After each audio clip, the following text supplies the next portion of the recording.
In the remote wilderness, a lone Mustang, battered and on the brink of collapse, stumbles into view.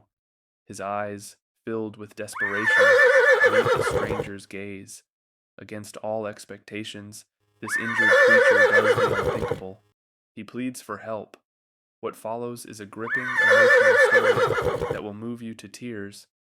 Join us on a journey of survival, strength, and an unexpected bond that will alter everything. As the first rays of sunlight touched the rugged terrain, Hannah Willing adjusted the straps of her backpack.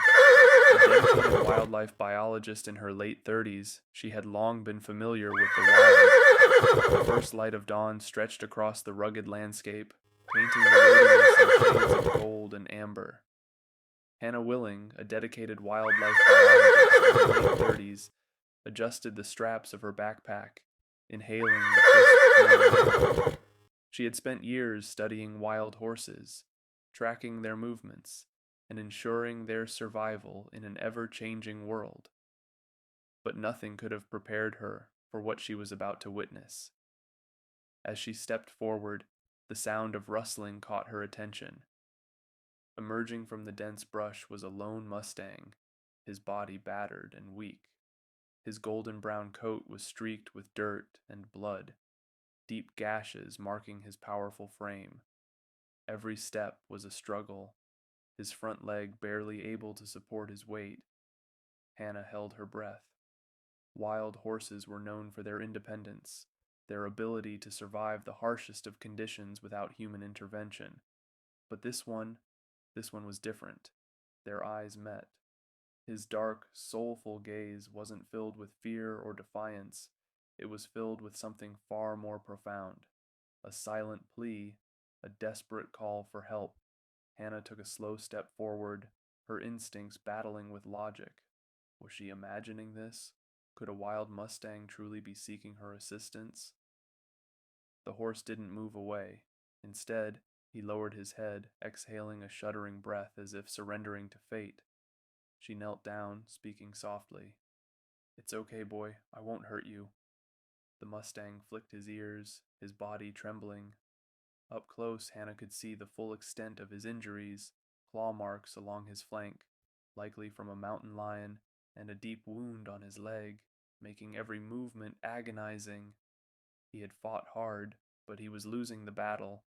Determined, she reached into her pack, pulling out a first aid kit. "You're not alone," she whispered, her hands steady as she carefully cleaned the wound. To her amazement, the horse remained still, his breathing deep and measured.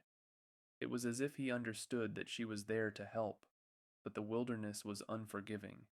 If he didn't get proper care soon, infection would set in. Hannah knew she had to act fast. With gentle coaxing, she led him toward her truck, each step slow and cautious. The journey to the rescue center was long, but the Mustang never resisted.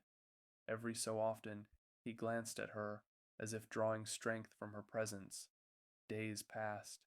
The Mustang, whom she named Echo, began to heal. He no longer flinched at her touch. He ate, rested, and even nuzzled her hand when she visited. The bond they had formed was undeniable. But wild horses belonged to the open plains, not enclosures, and Hannah knew that the time would come when she would have to let him go. The morning of his release was bittersweet.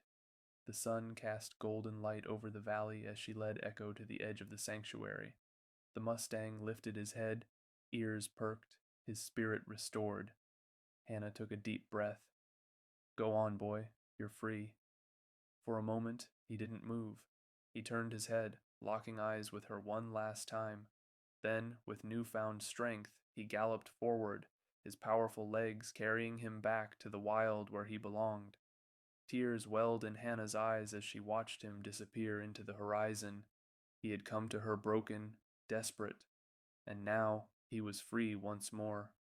But he had left something behind, the unbreakable bond between a Mustang and the woman who had answered his silent call for help.